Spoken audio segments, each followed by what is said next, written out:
The big Ghoul auction has officially begun, and big surprise, it's all gone to shit.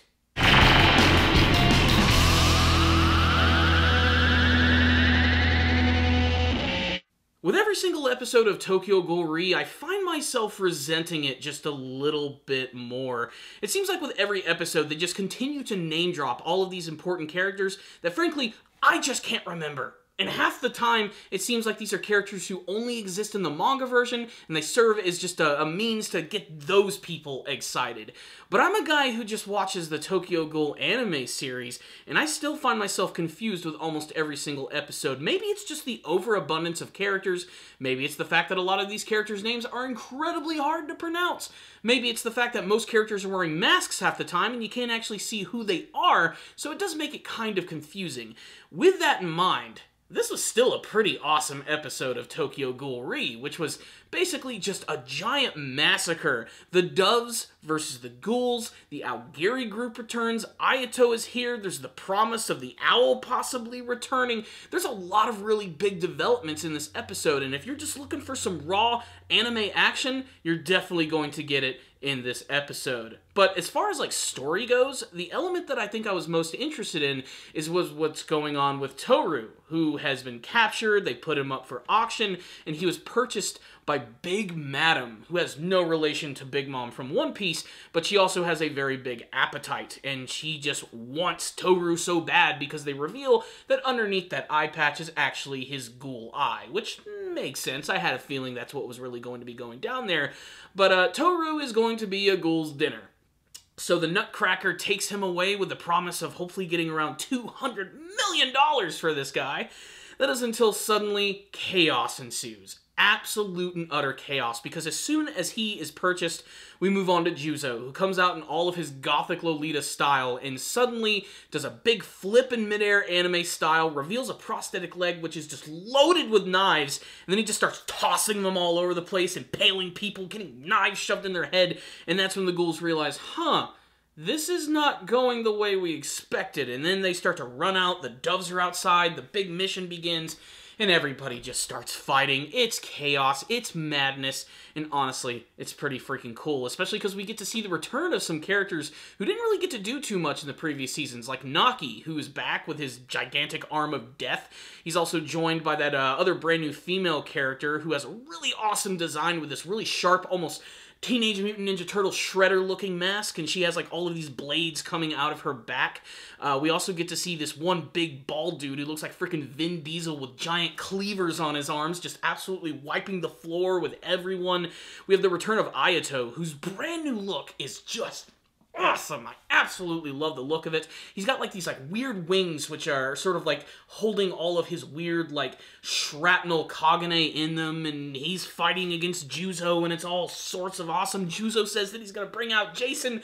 There is just so much stuff going on. Big Madam is the one who raised Juzo. That's why she's so obsessed with him. It's a big reunion between these characters. And then we have freaking Tsukiyama's dude who's going after Toru, desperately wanting to use him as a means of bringing the master back into the light. But then Torso realizes that it's Toru, and he goes after him, and they end up fighting and impaling each other. It's just insane. There's just blood everywhere. It's nuts. There's that one chick who used to work at the Anteku who is now a crazed clown, just going around and absolutely massacring everyone in her wake and laughing while she's doing it. Just overload in this episode. I even loved the scene with Mato, how she brought out her like massive whip weapon, and then she had the expression just like her father. That was really awesome and just chills-inducing. I really loved it. It's a shame we didn't get to see much from the Quinks squad in this episode, aside from Toru. Most of Sasaki and his group are just sort of running around and doing their thing, and that's about it. It mostly focuses on all of these other characters, and like I said, they're just dropping names like every 2 seconds, and it's hard to keep up with it. So, what's the rundown on this episode of Tokyo Ghoul? Overload. That's really the best thing to get from this episode. I am glad that we didn't have to wait for things to get crazy, I will say that, but man, just so many things going on here that it's honestly kind of hard to actually articulate it. That being said, the episode was deceptively simple. It was basically an auction which got raided by the police, and then everybody starts fighting with all of their creepy weapons and samurai swords. It totally sounds like an anime plot, and that's exactly why it works in anime form. One thing, though, that, like I said, that's just still throwing me for a loop is just the amount of characters in this show, man. It's hard to keep up. And I watch a lot of shows that have very big casts, but for some reason, I just cannot remember anyone's name in this series aside from, like, the main couple of characters. It's just an absolute overload of everything. And like I said, I really do think it's tied to the fact that in order to fully 100% enjoy this anime series, you've got to watch them, or you got to read the manga. And you know, I think that's a bad thing. I know people will disagree with me, saying that this is just supplemental material to that, but like, what if I didn't know this was based on a manga? What if I didn't do my research and I just assumed, here we are, Tokyo Ghoul, season 1, 2, 3, we're just going to follow it? It's an absolute mess. There's no getting around it. It's just jumbled, it's all over the place, and there's just too many damn characters. And I really firmly believe that you shouldn't have to read something to enjoy something in visual form. I really think they should be companion pieces and not supplements to each other. I know that's a weird thing to say, but I mean, that's just the way that I view it. I shouldn't have to go and read the manga to understand almost all of the small little minor details of the show. That being said, for people who do read the manga, they're probably loving this, as it looks like they're just dropping all sorts of hints and characters and developments and things that they will only understand. One of the comments in my last review was they were talking about this one ghoul who appeared in this episode named the Scarecrow, who did absolutely nothing. Just a dude who just stood around, but apparently he's a big freaking deal in the manga version.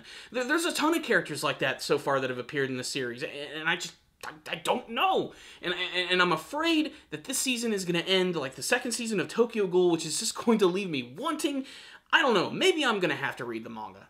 Really, that's just the way that I view it at this point. But does that take away from this episode? Does it make it any less entertaining? No, this was still an awesome episode. I need to stress that this was really crazy and fun to watch. There was just so many great scenes and visual things. The introduction of that new character, I think his name is Takizawa at the end of the episode, who was sent out by Edo. This guy looks like he's really hardcore. He crushes a freaking dude's skull like a pineapple in his hands. It's crazy. Really, visually speaking, it's still just metal and awesome to look at, but man, it's confusing. That's just the way it is for me. Maybe it's just the amount of characters. The story itself is fairly easy to follow. It's Ghoul investigators, it's Ghoul, it's like the X-Files fighting monsters on crack. What more can I say? This was still a pretty decent episode in my eyes. A little confusing for me personally, but still very watchable. But I am starting to see some of the weaknesses of the anime adaptation of Tokyo Ghoul. And that's why I'm going to give this episode right here, and brace yourselves for it, a 3 out of 5. It's an average episode of the series. For fans of the manga, they'll probably give it a 4 or a 5. For me, it's all visual and nothing else. That being said, all the stuff that's going on with Toru, I think, is very interesting, as they've been focusing on it quite a bit. Juzo was awesome in this episode. I mean, it's just a collection of awesome moments, is really what it is. But other than that, that's just my thoughts on the episode. Don't crucify me for this, guys. A 3 out of 5 is still very watchable, and still something that's worth seeing. So yeah, that's my thoughts on the episode. I want to hear yours, though. Obviously, my mind is a million places when it comes to Tokyo Ghoul, but I'd love to hear your thoughts. Tell me in the comment section below. Are you a anime watcher, a manga reader, both? Are you appreciating this adaptation of the series? And what do you hope to see from the rest of the chaotic auction arc of Tokyo Ghoul Re? Thank you guys for watching this review. Make sure to subscribe to the channel for more awesome anime reviews. I'll see you guys next time, and as always, stay down now, baby.